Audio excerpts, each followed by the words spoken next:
अरे दोस्तों, ईरानी सदर की कब्र पर रोजाना ये शेर आकर क्यों धाड़ता था। ईरानी हुकूमत ने कब्र खुलवाई तो सबकी चीखें निकल गईं। अस्तगफिरुल्लाह। कहानी सेंटर के प्यारे देखने वालों, अस्सलाम वालेकुम। या इलाही, ये क्या मुआजरा हो गया। ईरानी सदर इब्राहिम रईसी की कब्र पर आधी रात रोज एक ऐसी खौफनाक आवाज आती कि आसपास के इलाके मकीन खौफजदा हो जाते। एक बार चंद नौजवानों ने जब हकीकत जानने के लिए रात कब्रिस्तान में गुजारी तो सुबह वो कब्रिस्तान में बेहोश पड़े मिले। आखिर ऐसा भी कौन कब्रिस्तान में आता था कि जिसे देखकर हट्टे कट्टे नौजवान भी बेहोश हो गए। दोस्तों, आखिर इब्राहिम रईसी की कब्र के साथ ही ऐसा क्यों हो रहा था, जानने के लिए वीडियो को आखिर तक जरूर देखें। और अगर आप हमारे चैनल कहानी सेंटर में नए हैं तो इसे सब्सक्राइब कर लें, बेल आइकन पर क्लिक कर लें ताकि हर नई आने वाली वीडियो से बाखबर रह सकें। प्यारे दोस्तों, जब से इब्राहिम रईसी को दफनाया गया है, आसपास में रहने वाले इलाका मकीन अजीबो गरीब किस्म की बातें करने लगे हैं। कहते हैं रात के वक्त जब हर सू खामोशी का राज होता है तो किसी खतरनाक जानवर के धाड़ने की आवाजें इस जानिब से आती हैं जहां पर इब्राहिम रईसी को दफनाया गया है। वहाँ किसी को भी अंदर जाने की इजाजत नहीं है। प्यारे दोस्तों, पहली रात जब ऐसी आवाजें सुनने को मिली तो लोगों को लगा कि शायद ये उनका वहम है, लेकिन जब दूसरे तीसरे दिन भी यही आवाजें सुनाई दी तो बहुत से नौजवानों को तजस्सुस होने लगा कि आखिर कौन उनकी कब्र मुबारक पर आकर धाड़ सकता है। सबसे पहले तो उन्होंने रात के वक्त वहाँ पर ड्यूटी देने वाले चौकीदार से पूछा कि आखिर रात के वक्त इब्राहिम रईसी की कब्र की जानिब से किसी जानवर के गुर्राने और धाड़ने की आवाजें क्यों आती हैं। जब चौकीदार से ये सवाल किया तो चौकीदार की रंगत यकदम पीली सी पड़ गई थी। वो बुरी तरह से घबरा सा गया था और नफी में सर हिलाने लगा। कहने लगा, मुझे ऐसी कोई आवाज नहीं आती, मैं नहीं जानता। नौजवान लड़के चौकीदार की बात पर बहुत हैरान थे। कहने लगे, ऐसा कैसे हो सकता है। अगर किसी एक शख्स को ये आवाज आती तो हम समझते कि शायद उसके कान बज रहे हैं या उसको कोई ऐसा मर्ज है कि रात को आवाजें सुनाई देती हैं, लेकिन हम सब ने वो आवाजें सुनी हैं, हमारे घर वालों ने सुनी है। पूरा मोहल्ला, पूरा इलाका इस बात का गवाह है कि रात के वक्त यहाँ से किसी के धाड़ने की आवाजें आती हैं, जैसे कोई खतरनाक जानवर धाड़े मार रहा हो, गर्रा रहा हो, चिल्ला रहा हो। ये सुनकर चौकीदार ने अपना साइकिल आगे बढ़ा दिया। साफ जाहिर था कि वो इस बात का जवाब ही देना नहीं चाहता। वो नौजवान काफी परेशान सा हो गया था। दिन के वक्त जब वो इब्राहिम रईसी की कब्र पर अपने बाकी दोस्तों के साथ गया तो गौर से कब्र की तरफ देखने पर भी कब्र बज़ाहिर बिल्कुल ठीक ठाक थी। इसमें ऐसा कुछ भी नजर नहीं आ रहा था कि किसी पर शक किया जाता। लेकिन जैसे ही वो वापसी के लिए पलटे तो जमीन पर पाँव के अजीबो गरीब निशाना दिखाई दिए थे। वो नौजवान वहीं पर ठिठक से गए थे और फिर ऐसा लग रहा था जैसे इन निशानों को किसी ने मिटाने की कोशिश की है। और इत्तफाकिया तौर पर एक दो जगह ही वो पाँव के निशान नजर आ रहे थे, बाकी सारी जगह से वो निशानात को मिटा दिया गया था। शायद गलती से ये निशान वो हटाना या मिट्टी से मिटाना भूल गया था। ये सब देखकर तो उन नौजवानों को और भी ज्यादा तजस्सुस होने लगा। इसलिए वो फैसला कर चुके थे कि वो इस रात से पर्दा जरूर फाश करेंगे कि हर रात 3 बजे इब्राहिम रईसी की कब्र पर कौन आता है, और जो आता है वो यकीनन इंसान नहीं, क्योंकि धाड़ने की और गराने की आवाज किसी जानवर की लगती है, और वो भी एक खतरनाक जानवर की। लेकिन कुछ भी हतमी तौर पर नहीं कहा जा सकता था। इसलिए उन नौजवानों ने एक फैसला किया कि वो रात कब्रिस्तान में गुजारेंगे और देखेंगे कि आखिर कब्र के पास आता कौन है। लेकिन सबसे बड़ा मसला ये था कि बाहर बैठे गार्ड्स रात के वक्त किसी को भी इब्राहिम रईसी की कब्र के पास जाने की इजाजत नहीं देते थे। इन नौजवानों ने जब गार्ड से वही सवाल किया जो कि चौकीदार से किया था तो वो भी नजरें बदलने लगे और कहने लगे कि उन्हें ऐसी कोई भी आवाज सुनाई नहीं देती। लेकिन उनके चेहरे की बदहवासी ये बता रही थी कोई न कोई बात तो जरूर है। मसला सारा ये था कि वहाँ रात के वक्त किसी को भी अंदर जाने की इजाजत नहीं थी, और वो लड़के हकीकत को जानने में इतने मुतजस्सिस थे कि इंतजार ही नहीं कर पा रहे थे। चाहते थे कि असल हकीकत से आगाह हो जाएं। इसलिए दोस्तों, उन्होंने एक चोर रास्ता इख्तियार किया। जैसे ही रात का 1 बजा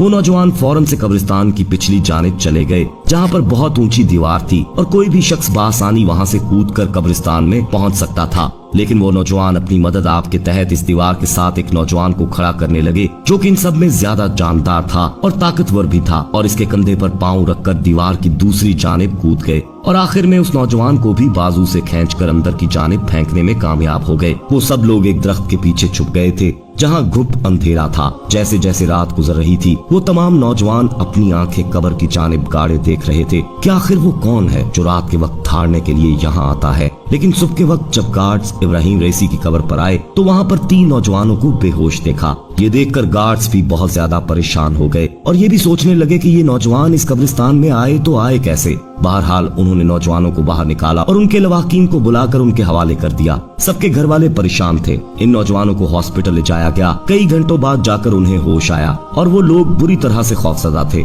जब उनसे खौफ की वजह पूछी गई तो एक नौजवान ने डरते हुए वजह बताई। कहने लगा कि हमने उस कब्रिस्तान में रात के पहर एक शेर को देखा था जो कि इब्राहिम रईसी की कब्र पर आके धाड़े मार रहा था, गुर्रा रहा था, अपने पंजों से उस कब्र को खोदने की कोशिश कर रहा था। ये बात सुनकर उनके वालिदैन ने उनकी बात पर भरोसा नहीं किया। वो कहने लगे ऐसा कैसे मुमकिन है, उनकी कब्र कोई जंगल में तो नहीं बनाई गई कि जहाँ पर शेर या दूसरे जानवर आ सकें। शहर में भला कैसे मुमकिन है कि कोई शेर वहाँ पर पहुँचे और किसी को खबर तक ना हो। तुम लोगों को कोई गलत फहमी हुई है। लेकिन वो नौजवान कहने लगा कि उन्होंने वहाँ शेर को देखा है। ये सुनकर बहुत से लोगों के दिलों में अजीबोगरीब सवालात पैदा होने लगे कि आखिर कैसे कोई शेर गार्ड्स के होते हुए अंदर दाखिल हो सकता था, और फिर अगर कोई शेर हो तो सबको नजर आता। लेकिन ये बात भी सच थी कि किसी जानवर के गुर्राने की आवाज रात को सुनाई देती थी। लोगों के दिलों में बेचैनी सी होने लगी थी। दिमाग में सवालात का सिलसिला सा शुरू हो गया था कि खैर इब्राहिम रईसी की कब्र पर कौन सा जानवर आ रहा है और रात के 3 बजे गुर्राने के लिए क्यों आता है। कभी कभी तो आवाज इतनी ऊंची होती थी कि लोग घबरा जाते थे,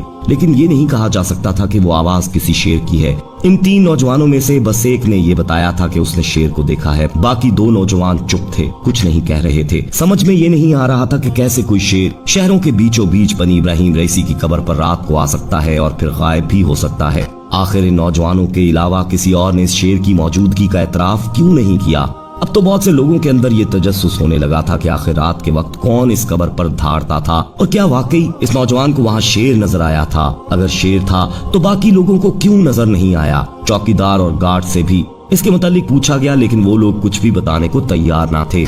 अगले रोज बहुत से लोग उस कब्रिस्तान में मौजूद थे, लेकिन उस रात कोई भी वहाँ नहीं आया। लोगों को लगा कि वो नौजवान झूठ बोल रहा था, मगर अगले रोज जो कुछ उस नौजवान के साथ हुआ एक नाकाबिले यकीन वाकया था। वो नौजवान मर चुका था और जिस बात ने सबको चौंका के रख दिया वो इस नौजवान के जिस्म पर एक खतरनाक जानवर के नाखूनों के खरोंचे थी। ये सब देखकर लोग खौफजदा हो गए थे। इसके बाद से दोबारा से वो गुर्राने की आवाजें आने लगी। लोगों ने जब इब्राहिम रईसी के घर वालों को इस बारे में बताया तो उनकी बीवी ने एक ऐसे राज से पर्दा उठाया कि सुनने वालों के होश उड़ गए। वो कहने लगी कि वो आवाजें जिन्नात की हैं, क्योंकि इब्राहिम रईसी जिन्नात को खाना खिलाते थे, इसलिए उनके इंतकाल के बाद से वो जिन्नात रोते हैं। कभी वो किसी परिंदे की शक्ल में नजर आते हैं तो कभी किसी जानवर की शक्ल में। ये बात सुनकर सब हैरान थे कि जिन्नात को खाना कैसे कोई इंसान खिला सकता है। इब्राहिम रईसी की बीवी कहने लगी कि वो रोज बकरों को ज़िबा करवाकर एक ऐसे खाली मैदान में वो बकरे डाल देते जहाँ ये मशहूर था कि यहाँ जिन्नात होते हैं, इसलिए वो जिन्नात किसी न किसी जानवर की शक्ल इख्तियार करके कब्र पर नजर आते हैं। ये सुनकर सबको हैरत हुई थी। इब्राहिम रईसी के बारे में ये राज भी सामने आ गया था कि ना सिर्फ इंसानों बल्कि दूसरी मखलूक के साथ भी उनका रवैया अच्छा था कि मरने के बाद भी जिन्नात उनकी कब्र पर शेर बनकर आते और धाड़े मार कर रोता। इंसानों के साथ साथ दोस्तों जिन्नात को भी उनकी मौत पर दुख और अफसोस था। अल्लाह उन्हें करवट करवट जन्नत नसीब फरमाए, आमीन या रब्बुल आलमीन।